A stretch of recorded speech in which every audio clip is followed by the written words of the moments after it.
Salibata sigi nipanda Ukrul district ke Litan Sarai-kongda masak khangdaba mioi kharana petrol bomb langsinduna mai thadokraba yumsingi manungda Litan Ningthou gi yumsu tangoyon kre mari mata singi yumda sangjafam lauduna leiriba khulladu gi Ningthou kalungfam kasungna social media da thagalakpa post amada hai numidadu makoi tumnanaba thaurang torakpa matam numidangi saurana pung 8 ka minute kunthra tarakpa duaida mioi kharana petrol bomb langsilaktuna attack torke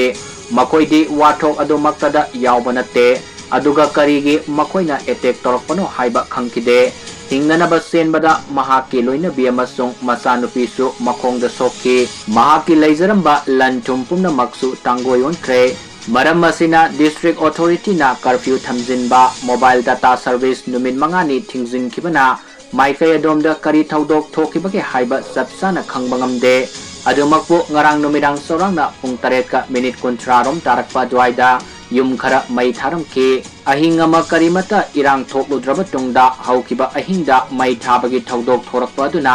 security force singda sauna singnaba moire